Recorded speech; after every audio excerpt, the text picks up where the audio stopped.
Good morning. Thank you very much for having me here. When it comes to lighting, and I already stand here and see the glare from the lighting above, I think it is something that we can easily improve when we work. Just let me make an example. I came in from Paris yesterday, bright sunshine, 25 degrees, almost summer. I opened the curtains of the hotel at 6-ish this morning and came to the conclusion, close them directly again, go back to bed, it's raining and it's dark outside. So when we look at lighting, we see that there is a lot of influence what actually comes from outside. And this is what I have dedicated the last 7 years to, is to make it possible that we bring a little bit of this good light quality from outside back to the inside. And I heard talking about Industrial Revolution a couple of times. Actually, when we look back to Industrial Revolution, which is now 150 to 250 years, we understand as people that our living conditions have drastically changed. And when it comes to these living conditions, we see that our day has shifted inside. So we are not exposed, as the people before, to daylight. Our cycle, our body cycle, is not tuned to the daylight anymore. And this is what I have brought in my presentation for today. It's on the one hand, and I'll go into this right now, a little idea on workplace ergonomics in terms of lighting and how does this relate to new work environments. The second part is some basic principles on visual ergonomics, and I'm not going to give you too much technical details. There will be only one technical slide coming up. And then I'll have some planning parameters or very easy design parameters that you in your daily business can easily adopt to improve the condition in which people actually work. So let's take a look at the new work environments. And as you can see, we talk about open space offices. We talk about remote working, activity-based working. We talk about co-working spaces. We talk about multi-generational workforces. So people which are from everywhere, at any age, at any need. And what I see behind this is all these people are different. And when it comes to the design of offices, we actually miss a little part on the lighting. Because what people look at most when they say, I work in a good environment or I work in a bad environment, is actually, and I've cited a study here which goes in line with another 50 or 60 studies, that actually shows light, illumination, and bright rooms as one of the decisive factors. The second decisive factor I would see is noise. So just a little other example, someone is standing with a jackhammer in the cellar next to your office building, you're going to support this for 2 seconds. And then someone is going to go there and to shut this person off. And the last, or the third point that I see as an important one is air quality, as well as the general space of the office layout. So what we look at the moment when we design offices is we look at space, we look at air, and we probably look at soundproofing. Soundproofing is at the beginning of the stages, but we see it more and more. But what we actually don't look at is light or illumination. So I still see, and I see probably 50 offices in a year, I still see people sitting 5th, 6th, 7th, 8th row away from the windows. So they don't have any connection to nature. And what happens to our body rhythm will come up in a minute. Just a little view before. When we talk about lighting, and this is for me the most important part of this, we actually think about costs. What are costs? Energy costs. So lighting should be cheap, and lighting should be mostly cost efficient. But when we look at the general cost of businesses, and this is World Green Building Council, so this is a quite recent study, and I think it's pretty much the same for London, probably rental costs are a little bit higher here, we actually see that energy costs, heating, water, and electricity make up 1% of a general office's costs. What we see is 90% of the costs are based on the people. And when we do not put the people in front, we actually try to minimize energy costs, but we're minimizing from a very much smaller base. So coming from this, we can take a quick look at what is happening to visual ergonomics. So what has our vision to do with our body, and what has our vision to do with our internal clock? Actually, there are a couple of discrepancies. What we know and what you experience, I guess yourself, and for me it's even a little bit more, you spend 90% of your days inside. what happens is we don't have connection to nature. And the person who talked before me, we said we don't move enough. But actually, we don't move enough outside. If we go to the gym, these 90% even reduce more. There's a very nice study from Charité University in Berlin, which has been conducted with engineering students, and they had glasses on with a little actrometer, measuring the amount of movement and the amount of daylight they actually received in a day. And guess what? The major part of daylight they received is when they go to the subway in the morning. So it's about 10 minutes. And second interesting fact is the biggest part of bright light they receive in the day is actually in the evening when they're in the bathroom. So if you look at the right-hand part of the slide, you see on a sunny day outside, we have about 100,000 lux. 100,000 lux is equivalent to lunchtime in London, sun, in bright skies, and you really sit outside of the shadow. What we have today outside is probably 10,000 lux.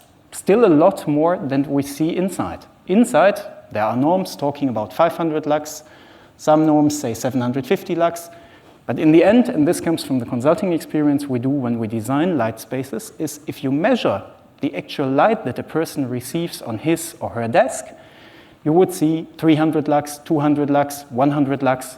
But this is something that is different from outside. And how is this different? Also when it comes to the spectrum of the light. So what you see is when the sun rises in the morning, you actually have a rather bluish light color. And we all know this just before the sun rises, an hour or half an hour, depending on where you are, the skies get blue. And this blue part of the light, which prevails until the afternoon, is scientifically proven relevant for the synchronization of our body clock. I'll come to this in a minute. Just take a look. Towards the evening, the sun actually gets reddish. So the blue part of the light is gone. What do we have in the office? I would say 4,000 Kelvin in best case, sometimes 3,500, sometimes 4,500, so a rather neutral white light as we have it right here today. So this is what we actually miss. We miss a part of light intensity, and we miss a part of this changing light during the daytime inside.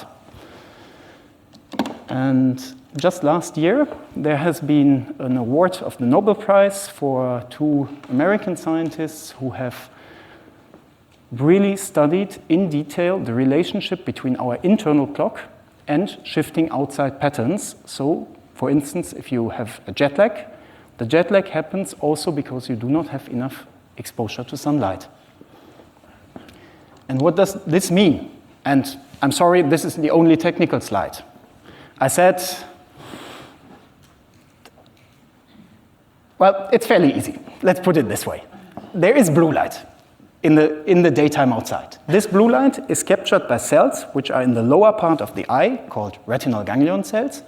And these retinal ganglion cells have only been discovered in 2002 by an American group of researchers.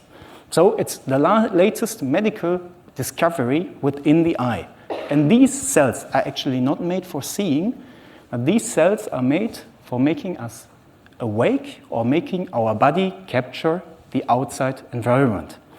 If the blue light of the daylight, as you can see, it's a spectrum between 380 nanometers, what we can see, and about 750 nanometers, with a fair part of blue light in it. If this blue is available in the morning hours, we actually receive this information, and in our brain, hormones like serotonin, cortisol, and so on are released. So it makes us awake, the blue light. What happens toward the evening, the blue light is fading out of the daylight spectrum, and what happens is these sensors or these cells are not activated anymore, and by missing activation of these sensors, actually our brain starts to release melatonin. And melatonin, as you all know, is a substance which induces sleep. It's not actually a hormone, but it's very closely linked to hormonal activity.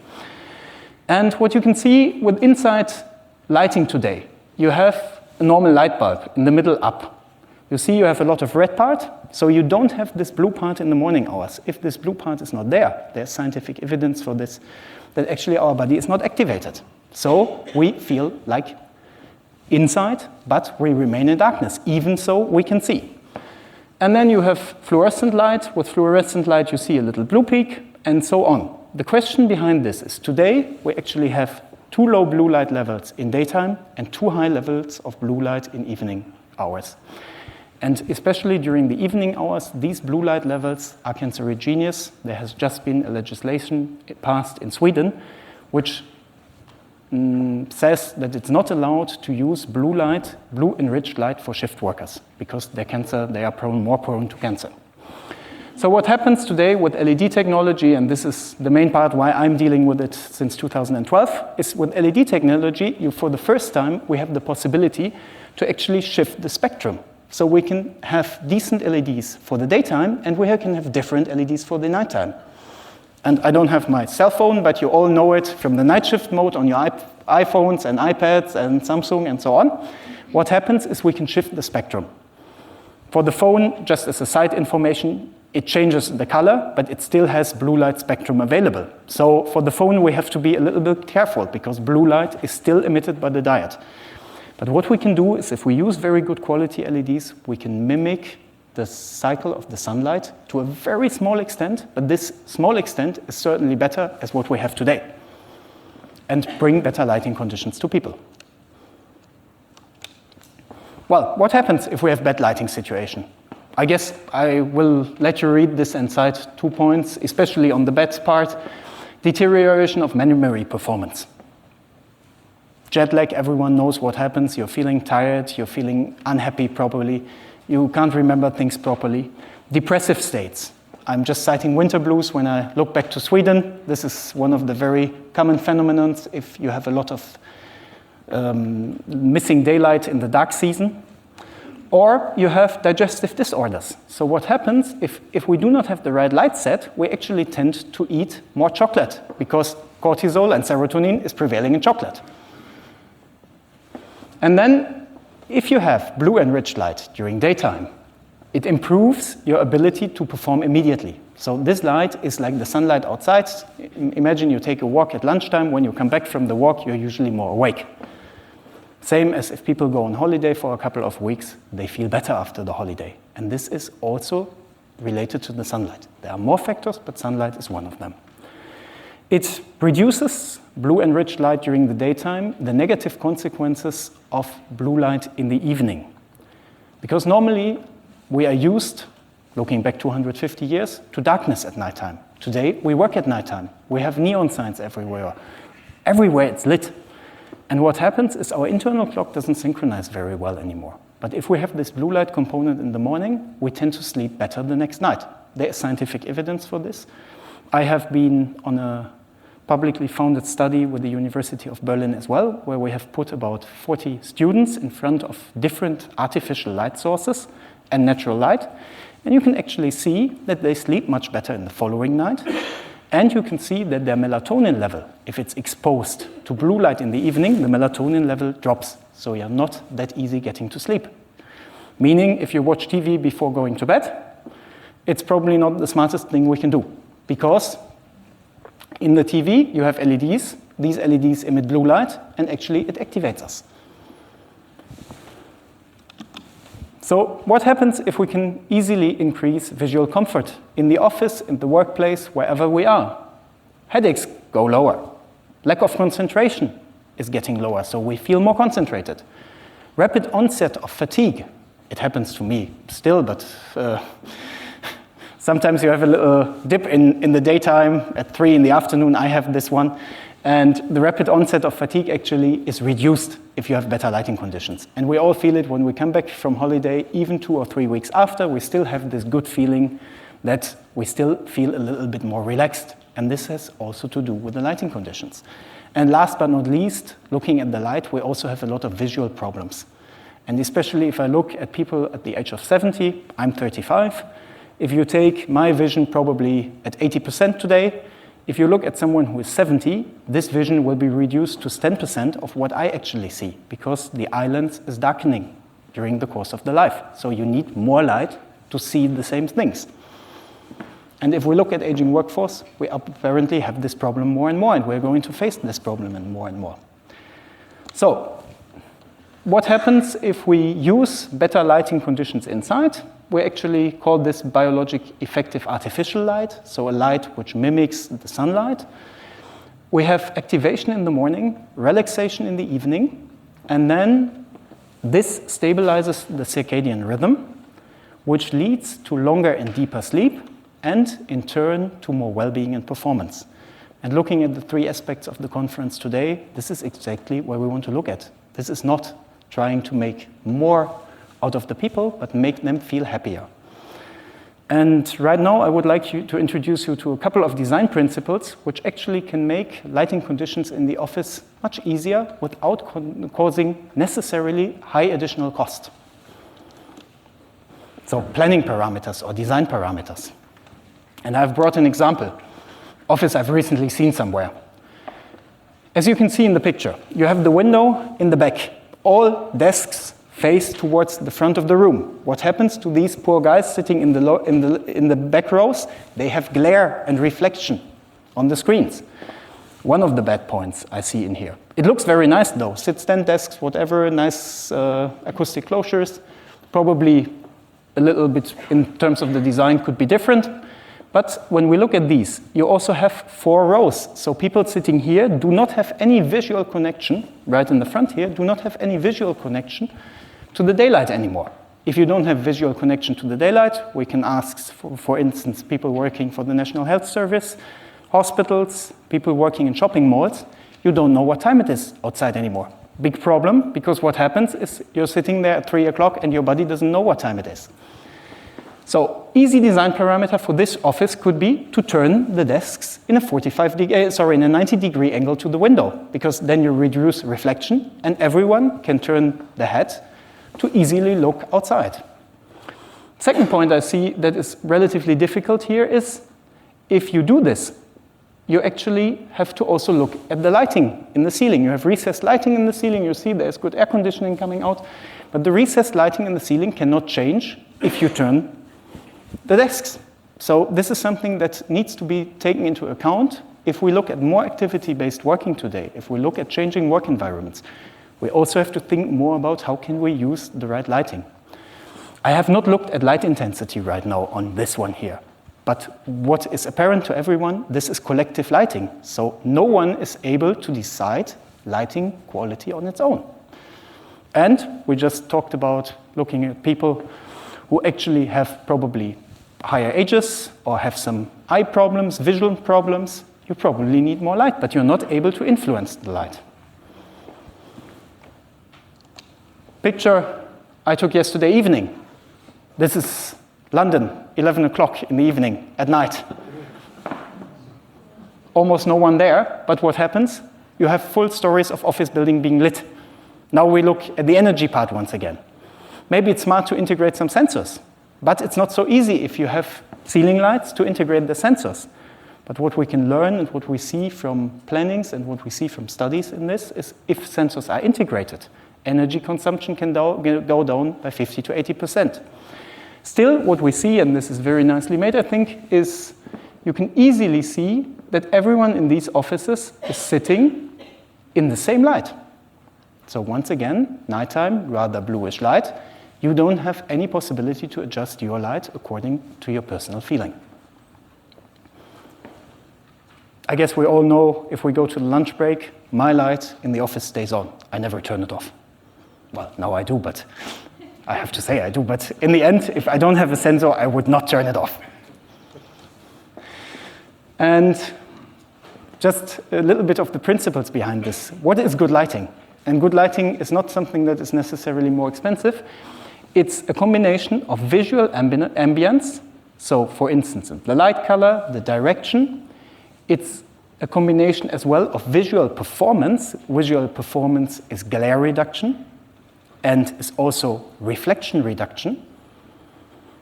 And, of course, the ability to adjust the lighting level. So if it's too low, our eye is still able to see. And you all know this from going outside in the evening hours. If you have the moon, bright moon outside, you can still read the newspaper. And if we go 2 lux outside, if we go out at 100,000 lux bright blue day, we also can see the newspaper. So our eye is very variable. But what happens in the end is our eye is changing and we don't really feel that lighting condition is bad. We probably live with bad lighting conditions for 30 years in the office, instead of adapting some simple principles to look at the ideas behind this. And then we have visual comfort. And I hear everyone, and I read it a lot in the newspaper, talking about color rendering at the moment. CRI or RA indexes. So how does the apple actually look under artificial light compared to the light outside? Unfortunately, all these measures are not at the technical point where they should be today, because they say it's very good, but it never comes close to outside lighting, so to daylight. So what we can see with this is we have to get better when it comes to lighting. And looking at a couple more principles behind this, we can look at light intensity. Light intensity, 40% of the people actually would be fine with the norm. 60% of the people like to be higher than the norm, lower than the norm, but we don't give them the possibility to adjust this. Same as color temperature. Color temperature, big discussion about this, rather red, rather white, rather whatever. You want to be able to set this according to your liking, especially in the evening hours, because the very cold colors in the evening hours are perceived unfriendly and are perceived not nice. Little example in brackets is if you go to Italy and go into a restaurant in the south of Italy, the light is usually much colder than it would be here. And this has to do that we also feel a kind of chill in the body if the light is colder in a room. Second principle, sensor versus switch. As I said, if you can adopt sensors instead of the switches, we can save energy, and this would relate to our energy saving. We can reduce our carbon footprint and so on. And then another example, and this is, bear with me, the only product image I have brought with me today, and I'm not going to talk about this very much. What we see on the left side is downlighting. As you can see, they have turned the table 45 degrees to the room, but what you also see is the downlight is actually placed that way that if the person sits on this chair, would sit in his own or in her own shadow. So you cast your own shadow on your paper. This is actually not what you want. And this is why I am more and more looking, also when it comes to planning, at freestanding lamps. Because freestanding lamps have two advantages. They have the advantage that you can move them around with you, and for the architects among you, you have clear ceilings. You don't have all these things under the ceilings. And where we can actually benefit in any kind of building project is that we don't need the second ceilings anymore, because we just have this availability. And behind this, I think it's always worth to have a look when it comes into new projects to compare the upsides and the downsides of downlights and floor lamps. I know this is a topic that is very slowly emerging, but we see it, for instance, quite a lot in Switzerland. It's 80% of all new office buildings are built with these solutions in Switzerland.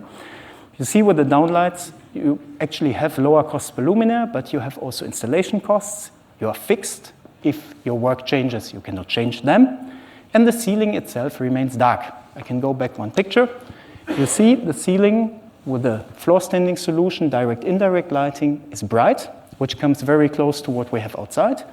With our existing solutions here, the ceiling is always dark and you have spots coming out of the ceiling. This is something that doesn't create very good visual comfort or visual ergonomics. And on the floor lamps, on the other hand, you absolutely have a little bit higher costs. You have a different way of lighting the ceiling, so you have this positive effect behind this. And you also, as I said before, for the architects have clear and tidy ceilings, and you don't need the second ceiling in behind this. When it comes to a short summary on everything that I have discussed about, I think we are on a good way when it comes to lighting after the introduction of the LED technology. So what we have reached so far, when old lighting is replaced by LED technology, we receive more efficiency. So costs go down. Carbon footprint is reduced because we just need 20% of the, or 30% of the formerly consumed energy. If we want to bring this a step further, we have to adopt systems that are more flexible.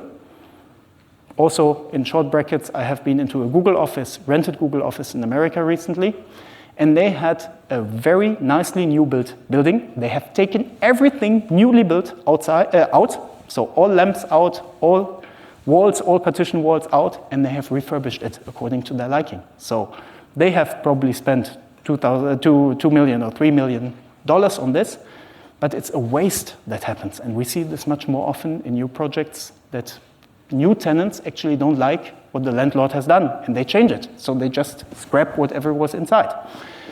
So this is when I talk about flexible, and then sensor controlled. So in order to maximize the way people can work, we actually have to look at these sensors. And last but not least, the idea is to make light more well-being oriented.